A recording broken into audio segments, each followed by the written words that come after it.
I lost my wife, Em, 2 years ago in an accident when our son was an infant. Throughout our entire relationship from ages 20 to 26, she was very open about how her parents didn't accept her and that she had given up on offering an olive branch. However, she seemed to have made peace with the fact that they weren't around anymore, and my family always embraced her with open arms, so she still had some support regardless. When we had our son, Em told me that she didn't want her parents to know anything about our child, even through the grapevine. She had let her mom and dad know that we were getting married a few years prior, but they didn't respond very well to the news, so she didn't think they would change their tune. If they ever managed to hear about our son's birth, they never contacted us to say anything about it. They didn't come to the funeral. I invited them because I thought they might want to be there. She was their only child, and I assumed that any animosity they had about how she lived would have been overshadowed by the loss of her in general. I heard nothing from them for 2 years until a few weeks ago when I received a message request on Facebook from Em's mother. She said she and her husband wanted to know more about our son and me, so she invited me to get a cup of coffee since they were in town. I agreed to meet them to talk, but I left my son at home with my sister. They looked a little disappointed when I arrived without him, but they didn't say anything about that at first. Instead, they started off with a few normal questions such as how we met, what Em's life was like, and what our wedding was like. Then they started asking about when they could spend time with our son, stating that they had a right to as his grandparents. I told them that my wife had made it very clear that she didn't want them to know anything about our baby. I felt like I was already betraying Em's wishes by agreeing to meet with them and even showing them pictures of him. So the idea of them meeting him was a little too much for me at the time. I said I needed some time to think about whether or not I would allow that. They both seemed upset about it, and they started to argue with me. So I ended the conversation and said I would contact them again when I had made a decision. When I got home, I told my sister what had happened. She said she understood that I wanted to honor Em's wishes, but she's gone now, and her parents may have changed. She felt it would be wrong of me to deny them a relationship with their daughter's only child. She also said that I was making it harder on myself by avoiding people who could help me raise my son, as I am now doing it on my own. I don't want to betray Em. Am I the idiot? Not the idiot. They didn't even come to their own daughter's funeral. This request is ridiculous. The fact that these people already feel entitled to some kind of relationship when they had none with their daughter and didn't even come to say goodbye is unacceptable. This is all the information you need to ensure that they stay out of your life forever. This is not about betraying your wife, but about protecting your son. My guess is that they found out about the child and now want a second chance. I agree with everything you said. It doesn't seem like they have changed at all. The way it's written, they are demanding access without even trying to build a relationship first. I suggest that you gather any documentation you can about your wife's wishes and behavior. It is also important to make sure that you are legally the parent. I highly recommend consulting with an attorney as soon as possible. This way, you will have someone already familiar with the situation if the parents decide to take action. And I am certain that they will. Do not listen to your sister. Your wife knew them, but you do not. People do not generally change that much. Do not let them turn your son against you. That is their goal, to turn him against your lifestyle and you. They want to take custody of your son, raise him, and make him their do-over child. As of now, your family is in danger. Am I wrong for wanting to honor my wife's wishes? I wanted to give an update as the situation has been resolved. But first, I want to thank all of you who offered your responses. Most of you were very kind, and I appreciate it more than you know. My son and I went to visit Em's grave and brought her flowers. We sat there for a while, and my little man fell asleep. This gave me a chance to clear my head and think things through. I took your suggestions into consideration and thought about what further actions I could take that would honor Em's wishes and benefit our son. I contacted Em's mother to inform her that since our son is biologically mine, they do not have any legal right to see him. I have no interest in starting an unnecessary battle. I also reminded her that Em made it very clear when she was alive that she did not want our son to know them. She made this decision because of how they treated her in the past, and she was only willing to change her mind if they showed growth as people. Therefore, it does not make sense for me to allow them into our son's life if they have not done so. I said goodbye and wished her well. She responded by saying that she understood why Em made such a firm decision, as she and her husband did things that they can never take back or make up for. She expressed regret for every choice she made that made her daughter feel unloved. She also revealed that Em's father was the one who decided not to attend the funeral. She did not specify the reasons, but it is not hard to figure out. She also mentioned that, as a housewife for most of her marriage, she did not have the resources to fly here for the funeral. She ended by saying that the only person who could forgive her was no longer here to hear her apology. However, she still wanted me to know how much she wished she had said it before, and that for the sake of honoring what Em wanted, neither she nor her husband would be trying to contact me again. I'm very thankful that there was no serious conflict or anything like that, and that Em's mom was civil about it, but I wish Em had been here to receive the apologies. She had accepted that she couldn't change them, but she still wished that they would eventually see the light and repair their relationship. She deserved to know they came to regret what they'd done, or that her mom regrets it at the very least. You did good, honey. I'm sorry Em couldn't hear this apology from her mom, but I'm glad you set clear boundaries on their non-involvement in your son's future. I think Em would be very proud of you. It's sad that Mom didn't or couldn't stand up to her husband for her daughter. She wasn't on board with the decisions made by the dad. She probably went along because it was an abusive relationship. Yes, it was crappy behavior, but who are you to judge unless you were in a similar situation? Maybe OP could reach out to Mom privately and share a few pics of the kid. Who knows? Maybe that would inspire Mom to dump the idiot husband. I, 46, female, am a mother of 5, and am 5 months pregnant. I have twin girls, Lisa and Sophia, who are tweens, my youngest son Joshua, who is almost an adult, my baby girl Emily, who is 1, and my oldest son Danny, who is 21. We were on a trip to Hawaii a few weeks ago. My husband couldn't come due to an unexpected work emergency, but he told us to have fun. My twins cried a lot, so my son Joshua and I comforted them, but Danny did nothing to help. We had so many fun things planned to do with their father, but since he couldn't come, we didn't end up doing much. But whatever we did, except for eating, Danny was absent. For example, going to the beach, banana boats, luau's, and watching his younger sisters when they just wanted to go to the pool. He would stay in his room on his phone, chatting with his friends. The next week of vacation, I was stressed with Danny. I hated putting most of the work on Joshua because he wanted to have fun too, and my daughters helped with the baby.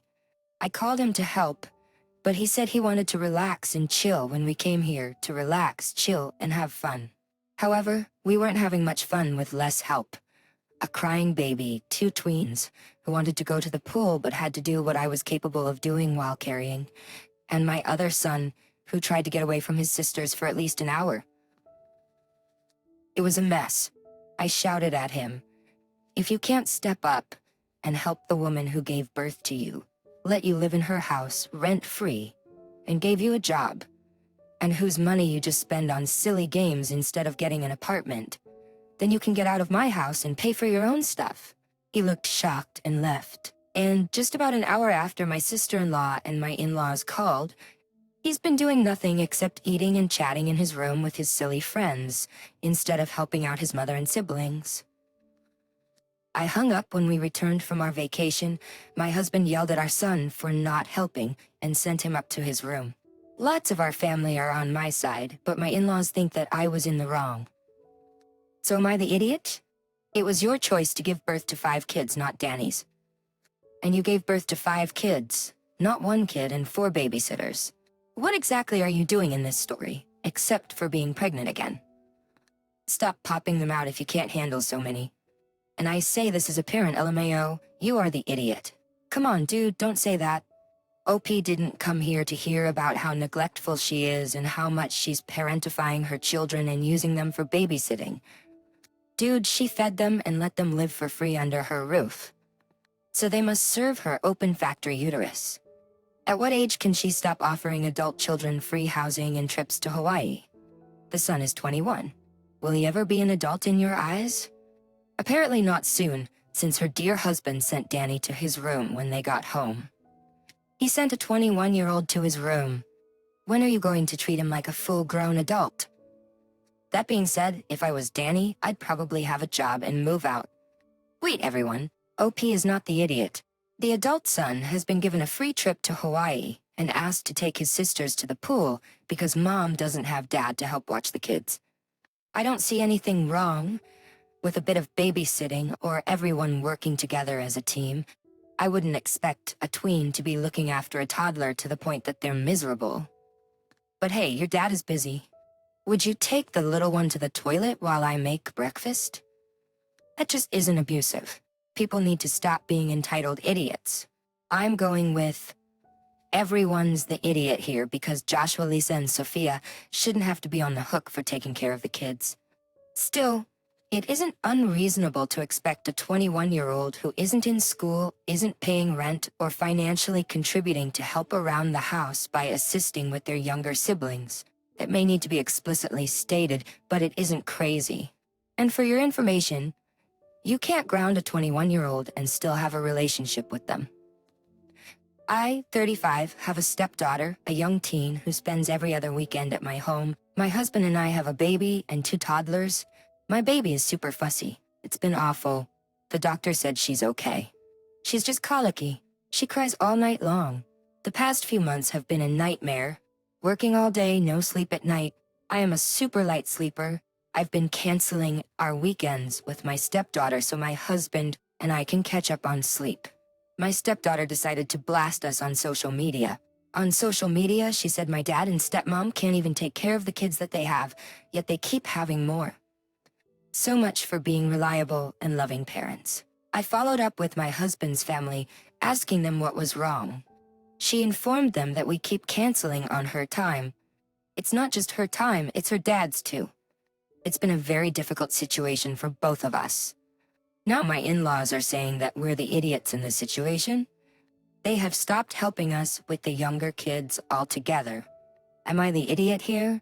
I feel like it's just circumstances. No one asked for a colicky baby, but unfortunately you are the one at fault. You can't just cancel being a parent because it's inconvenient.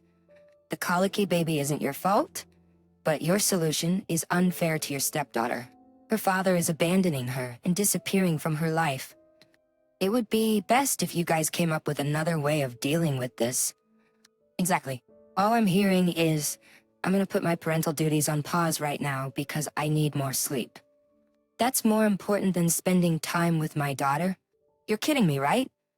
You can't just cancel on one kid because of your other. I'm sorry, but this really makes you look like a bad parent.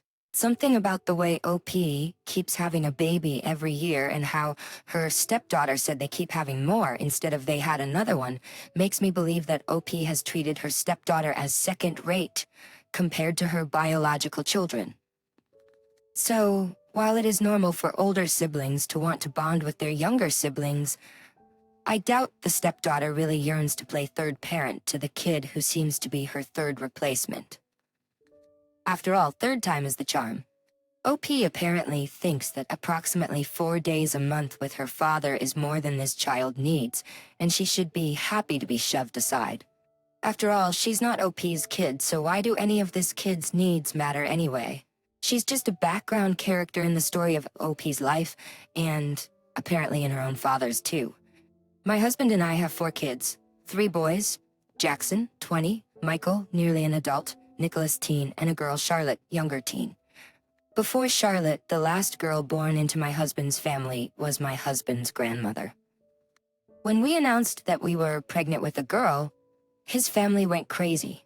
We've received more presents from his family for Charlotte than for all of our sons combined. In fact, when we got pregnant with Charlotte, we were living in a 2-bedroom house, but his family bought us a 3-bedroom house so that she could have her own room. My mother-in-law and father-in-law even set up a room for Charlotte in case we wanted a weekend off, and she immediately became the center of attention at family gatherings. I started working after giving birth to Charlotte, and nearly every family member wanted to babysit. As a result, Charlotte has grown up extremely spoiled by these family members. Every birthday or holiday, she gets more presents than all the boys combined. She even receives gifts on the boys' birthdays, and sometimes she gets nicer presents than they do. I have talked to them about treating all the children equally, and they have promised to do so, but nothing has changed. I wanted to hire a babysitter, but my husband refused because his family was still willing to babysit for free. The boys no longer enjoy spending time with this side of the family, but Charlotte loves them. My mother-in-law and father-in-law have even opened a savings account for her, so they can give her money without her brothers or us knowing. Both of my husband's sisters-in-law pick Charlotte up from school and take her shopping and for manicures. On days off from school, they go on day trips together. Charlotte recently celebrated her birthday, and she received a new iPhone 14 from her grandparents, a new iPad Pro, and accessories from her 2 nearby aunts. Relatives who live further away even sent her thousands of dollars. The birthday party was the final straw. The people who sent Charlotte hundreds of dollars only gave my younger 2 boys $20, and nothing for Jackson.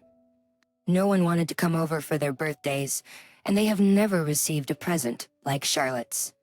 I told my husband that I do not want his family to see Charlotte until they can learn to treat all the children equally. However, he believes we cannot keep them away from her, considering all they have done for us. Charlotte wants to maintain contact with them because they buy her whatever she wants and take her on extravagant trips. My husband and I cannot agree on how to handle this situation with his family. He does not want to do anything because they bought us a house, babysat for free for years, and will most likely pay for Charlotte's college, car, and living expenses while she is in college. But their treatment of Charlotte is hurting the boys. Everyone is at fault here. Where was the effort to set boundaries in the last 15 years? Unfortunately, it is too late now, and it will be much harder to establish boundaries. We accepted a house and many gifts from them. But if we wanted to teach Charlotte about sharing and not hurting others' feelings, we should have done so when she was younger. But now, it is too little, too late. I agree that the time to act was over a decade ago. The boys' feelings are already hurt, and Charlotte has been spoiled. However, I suppose a late wake-up call is better than no wake-up call. Favoritism hurts all children. Mom, take away the iPhone 14 and return it to the grandparents. This is all just terrible parenting. Charlotte is in for a rude awakening when she enters the real world and realizes she's not everyone's special princess. Then again, the in-laws will bail her out, tell her nothing is her fault, and she'll never learn to stand on her own 2 feet. Charlotte will also probably wonder why her brothers don't talk to her and do things without her. Finally, she'll probably just say they're jealous. I would seriously consider some boarding school for your daughter while she'll be academically challenged, rewarded on merit, and not get away with her spoiled child crap. Bonus points if you can use it to limit contact with the in-laws, as in she can't leave campus with them.